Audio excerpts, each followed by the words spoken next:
Sir, अगर अभी देश में एक मुद्दा है वक्फ बिल जो बहुत ज़्यादा गरमाया हुआ है। अब कॉन्स्टिट्यूशनल लॉ की अगर कम्युनल लिंचिंग होगी और चारों तरफ से हो रही है, हम्म।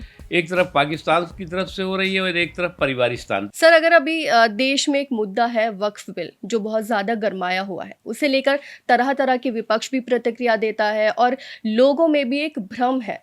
तो क्या बीजेपी अपनी बात लोगों तक पहुंचा नहीं पा रही है, या फिर कोई तो गैप है कम्युनिकेशन जो लोग समझ नहीं पा रहे हैं? देखिए, मैं मानता हूँ कि जो कॉन्स्टिट्यूशनल लॉ है उसकी कम्युनल लिंचिंग चल रही है। हम्म। अब कॉन्स्टिट्यूशनल लॉ की अगर कम्युनल लिंचिंग होगी और चारों तरफ से हो रही है, हम्म। एक तरफ पाकिस्तान की तरफ से हो रही है और एक तरफ परिवारिस्तान। परिवारिस्तान मैं कहता हूँ तो कांग्रेस भी है उसमें, समाजवादी पार्टी है, आरजेडी है, टीएमसी है, मुस्लिम लीग है, डीएमके है, वो लंबा परिवारिस्तान है। जी। वो सब जो है उनकी जुगलबंदी जो है वो हम्म। जिस तरह से जो है वो पूरे के पूरे इस समावेशी सुधार पर सांप्रदायिक वार करने की होड़ में लगा हुआ है।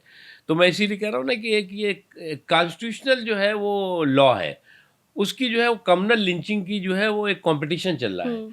तो इससे जो है वो मुसलमानों का कोई नुकसान नहीं है। देखिए, एक हम्म। चीज़ समझना चाहिए कि इससे पहले भी कई ऐसे सुधार हुए, चाहे सामाजिक सुधार हुए हों, आर्थिक सुधार हुए हों,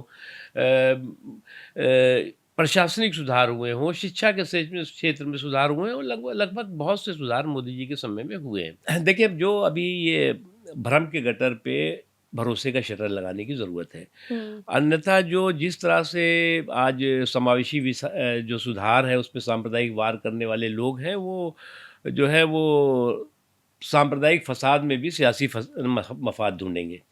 और मैं तो यही कहूँगा कि जंग में कत्ल सिपाही होंगे, सुरखरू ज़िल्द इलाही होंगे, हम्म। मतलब कि आम आदमी जो है उसका सबसे ज़्यादा पीड़ित और प्रताड़ित होगा और उसका लाभ जो है वो सो कॉल्ड जो है वो सीडो सेकुलरिज्म के सियासी सुरमा उठाएंगे। इसलिए सबको सचेत रहना चाहिए।